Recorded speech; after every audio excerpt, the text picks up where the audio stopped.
सभी का स्वागत है हमारे YouTube channel study with Dharmveer PD class में। फ्रेंड्स, आज हम फिर से एक नई वीडियो को लेके आ गए हैं।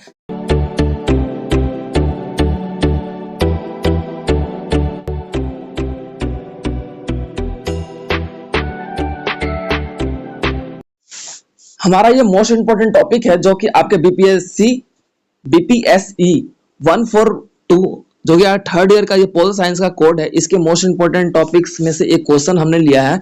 भारतीय विदेश नीति के बदलते उद्देश्य की विवेचना कीजिए, यानी कि उसके बदलते हुए यानी कि उद्देश्य क्या थे भारतीय विदेश नीति को अपनाने का, उस पर हमें चर्चा करना है।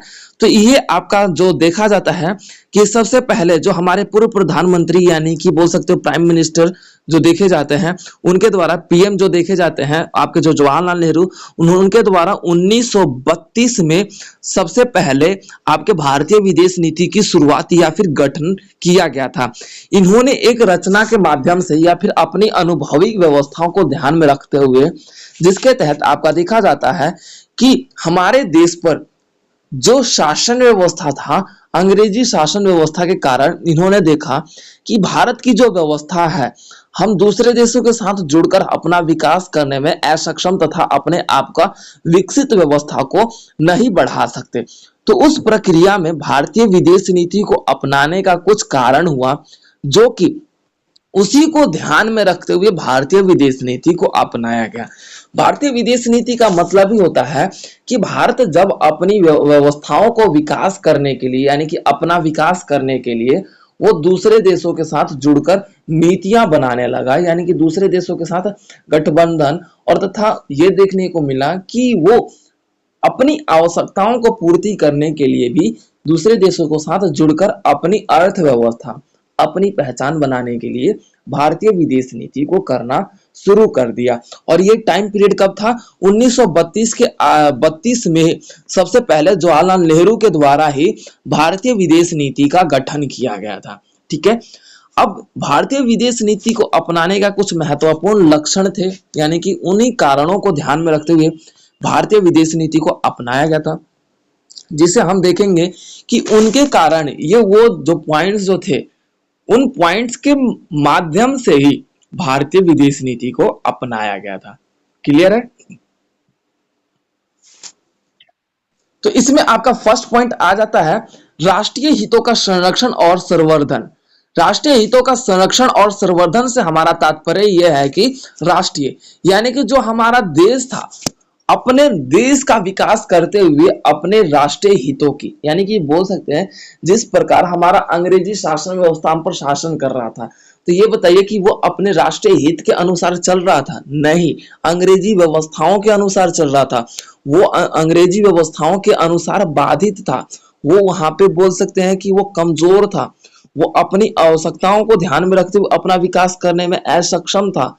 तो उसी को ध्यान में रखते हुए जो भारतीय विदेश नीति की जो गठन करने की जो प्रक्रिया है, उसका फर्स्ट पॉइंट आता है राष्ट्रीय हितों का संरक्षण, यानी कि खुद की जो हमारे राष्ट्र है उसकी जो हित है, उसकी जो सोच व्यवस्था है, उसका बचाया जा सके, उसका बोल सकते हो कि अपना विकास करके हम उसको सेव कर सके। ठीक है, जिसके अंतर्गत इसमें हम ये देखेंगे कि जब दूसरे देश अपने व्यवस्था, अपने सुरक्षित व्यवस्था को बढ़ाने के लिए जब वो विश्व के अलग देशों के साथ जुड़कर अपना विकास करते हैं, तब हमारा राष्ट्रीय हित का संरक्षण बेहतरीन तरीके से देखने को मिलता है।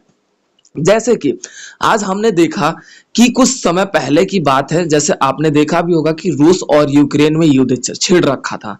तब ये बताइए कि अगर मान लीजिए कि अगर यूक्रेन दूसरे देशों के साथ अपने विदेश नीति को नहीं अपनाया रहता, तो क्या यूक्रेन के साथ कोई देश खड़ा होता?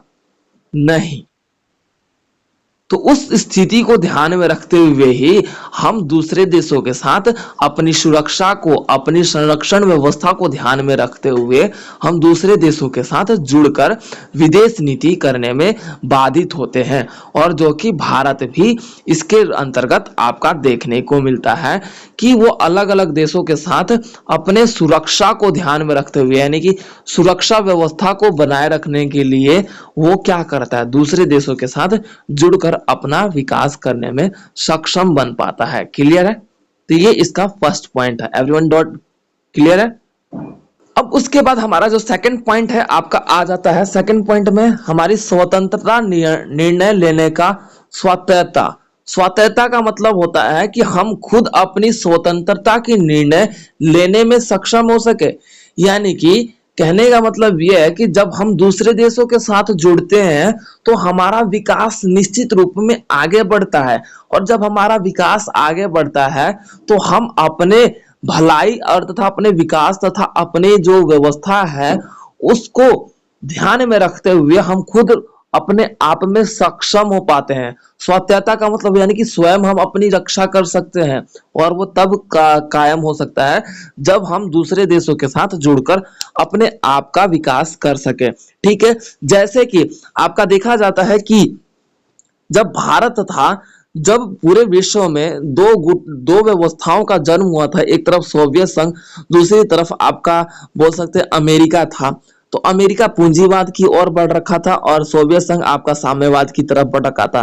तो क्या हुआ, भारत ने किस चीज की गठन किया, गुट निरपेक्षता नीति या फिर गुट निरपेक्षता सिद्धांत का उसने गठन किया या फिर चयन किया। तो अब देखो, खुद स्वतंत्र रहना चाहता था। गुट निरपेक्षता की नीति को क्यों अपनाया गया था, ताकि भाई हम इस गुट में रहे तो भाई उस गुट के दबके रह जाएंगे, अपना विकास स्वयं हम नहीं कर पाएंगे, यानी कि स्वतंत्र या फिर स्वायत्तता के अनुसार नहीं चल पाएंगे। स्वायत्तता का मतलब होता है स्वयं अपने आप में आत्मभूत। ठीक है, यानी कि हम जो भी निर्णय ले हम किसी के दबाव में ना ले, हम अपने निर्णय को लेने में हम खुद अपने अनुसार हम बोल सकते हैं सेल्फ इंडिपेंडेंट रहे, नॉट एट ऑल कि हम किसी पे डिपेंड रहे या फिर कोई हमें दबाए। क्लियर है। तो उसी को ध्यान में रखते हुए भारत ने विदेश नीति को अपनाया, और जिस तरीके से हम उदाहरण के रूप में देख सकते हैं कि भारत ने जिस तरीके से गुट निरपेक्षता की नीति को अपनाया कि वो स्वयं को अपने आप में विकसित कर सके अपनी स्वतंत्रता को ध्यान में रखते हुए। क्लियर है।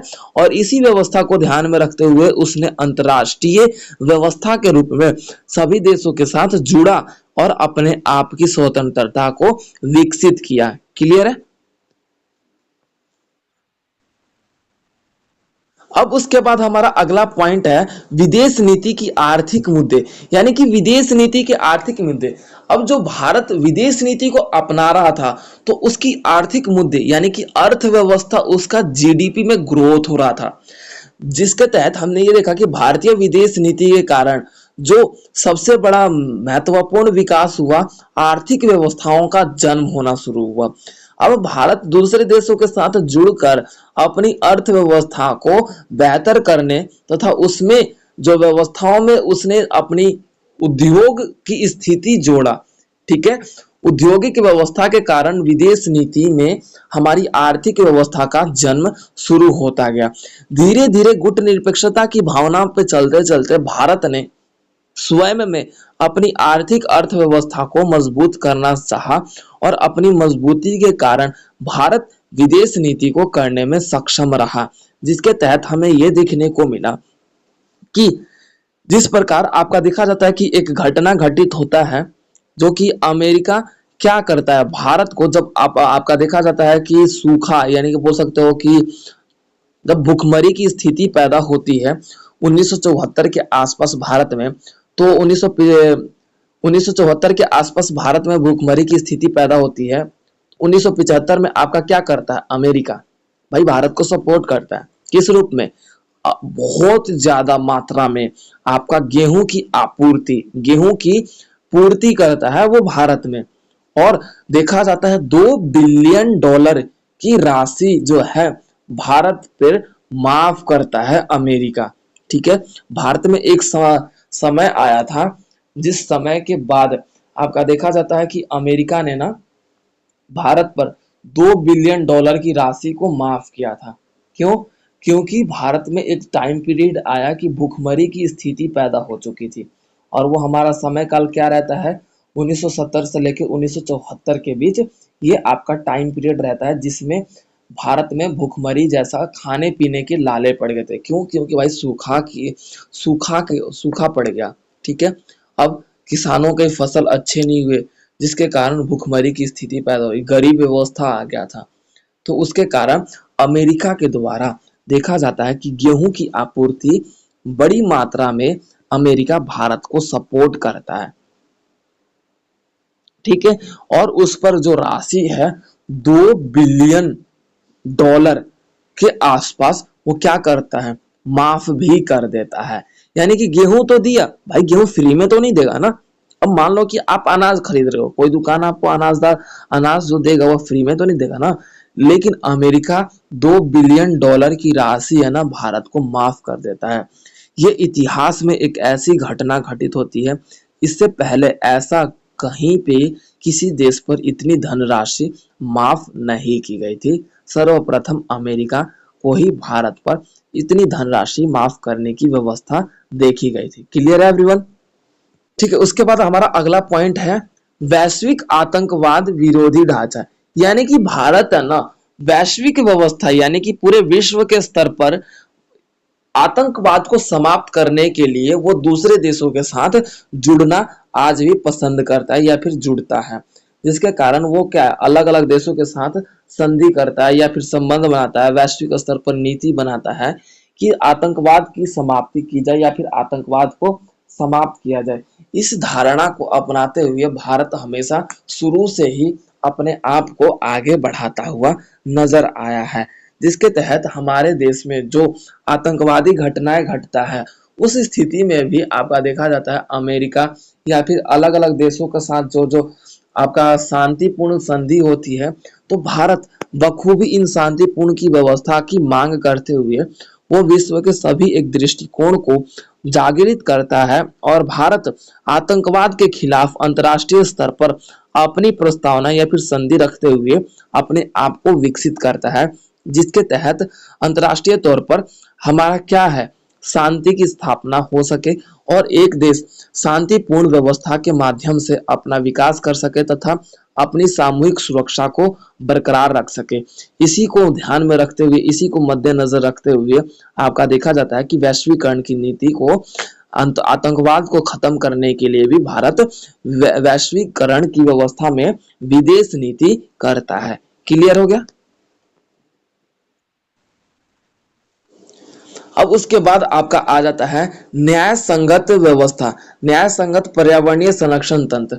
न्याय संगत पर्यावरणीय संरक्षण तंत्र के अंतर्गत हम ये देखेंगे कि जो हमारा पर्यावरण है, पर्यावरण को भी सुरक्षित करने के लिए और जो हमारी व्यवस्थाएं हैं कि पर्यावरण में जो परिवर्तन हो रहे, जो बदलाव हो रहे, जो प्रदूषण व्यवस्था फैल रहा है, उसको ध्यान में रखते हुए दूसरा देश दूसरे देशों के साथ जुड़कर आज पर्यावरण को एक मुद्दा यानी कि महत्वपूर्ण मुद्दा मानते हुए उसकी भावनाओं की कदर करते हुए पर्यावरण को सुरक्षा तथा उसे बोल सकते हो साफ सुथरा रखने के लिए और पर्यावरण पर होने वाले पारिस्थितिक तंत्र में जो बदलाव यानी कि बोल सकते हो इकोनॉमिक की जो व्यवस्था में चेंजेस आ रहे हैं, उन चेंजेस को ध्यान में रखते हुए आपका देखा जाता है कि हर एक देश दूसरे देशों के साथ विदेश नीति करने में आज सक्षम हो पाया है। जैसे जिसके तहत हम ये देखेंगे कि आपका देखा जाता है कि रियो डी जो सम्मेलन किया गया था 1992-1993 के बीच, उस स्थिति में सतत विकास यानी कि सस्टेन डेवलपमेंट के ऊपर चर्चा करते हुए पर्यावरण को सुरक्षित रखने के लिए तथा उसकी सेफ्टी या फिर उस पर किसी प्रकार का हानि ना पहुंचे, उस भावनाओं को ध्यान में रखते हुए सभी देशों ने अपनी विदेश नीति की व्यवस्था को आगे बढ़ाया। तो भारत इस पर्यावरण के मुद्दे को भी ध्यान में रखते हुए विदेश नीति को अपनाता हुआ आगे आता है। क्लियर है? अब उसके बाद हमारा अगला पॉइंट है गैर भेदभावपूर्ण प्रौद्योगिकी हस्तांतरण व्यवस्था। अब इसमें क्या है कि जो अलग अलग जो व्यवस्थाएं हैं, अलग अलग जो कंपनियां हैं जो विदेश नीति को आगे बढ़ाते हुए हमारे देश में जुड़ रही है तथा हमारे हथियारों का नियंत्रण उस पर देखने को मिलता है। जैसे कि आपका देखा जाता है कि भारत बड़ी मात्रा में रूस से क्या खरीदता है, हथियार खरीदता है।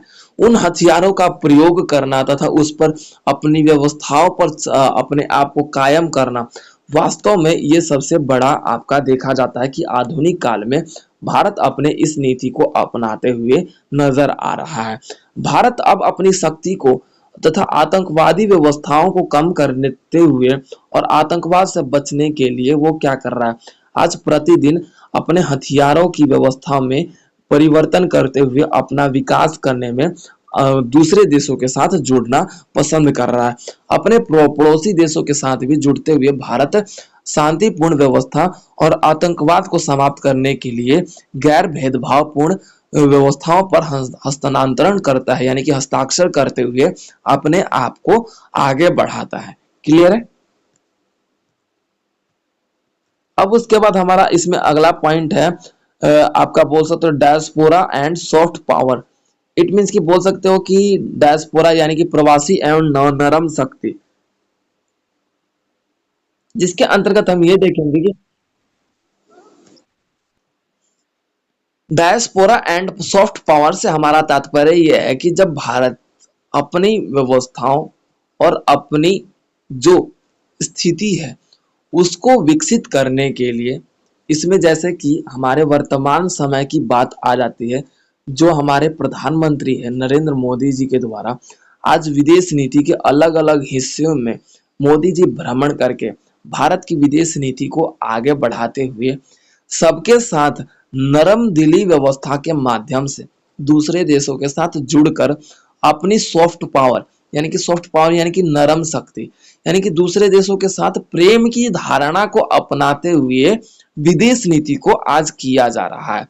आज हम देख सकते हैं कि विश्व स्तर पर, विश्व मंच पर हम देख सकते हैं कि अंतर्राष्ट्रीय योग दिवस जो मनाया जाता है 21 जून को, या फिर 2 अक्टूबर जिसमें आपका अंतर्राष्ट्रीय अहिंसा दिवस मनाया जाता है, ये भारत की विश्व में देन है। यानी कि विश्व को भारत ने ये 2 दिवस दिए हैं, जिसके अंतर्गत इन सभी माध्यमों से हम अपने आप को एक नरम दिली व्यवस्था में अपने आप को आज तक विकसित करते आए हैं।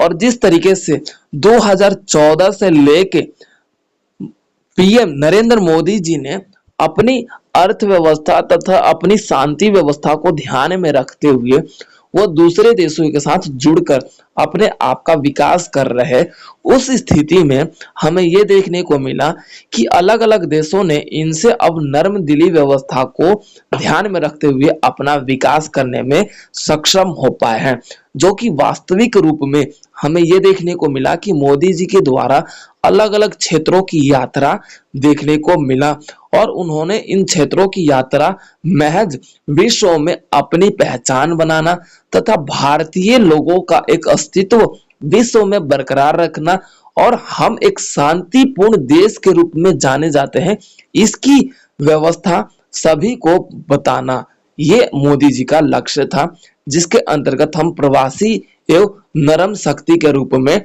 हम अपने विदेश नीतियों को आज हम देखते हैं। क्लियर है?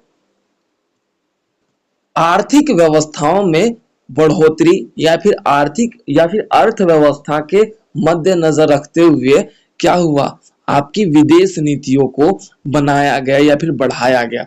भारत अपनी अर्थव्यवस्था या फिर विश्व स्तर पर अपनी पहचान बनाने के लिए ये आपकी देखी जाती है कि भारत विदेश नीतियों को करने में सक्षम हो पाया तथा उसके साथ विदेश नीतियों को करने में अपने आप को आगे बढ़ा पाया।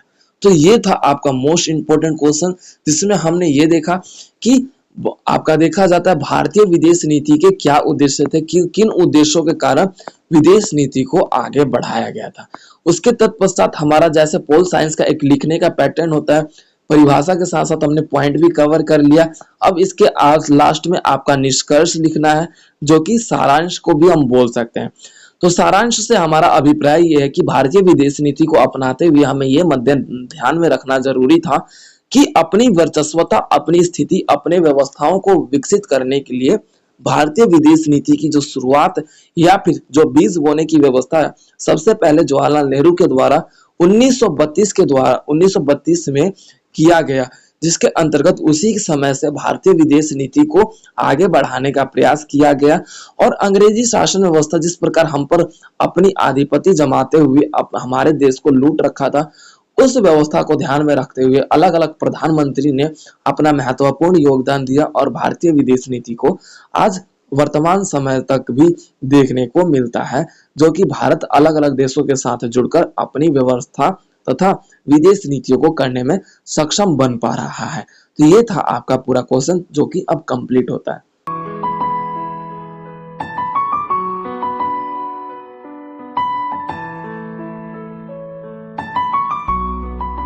तो वीडियो को like, comment, share and subscribe करना ना भूलें।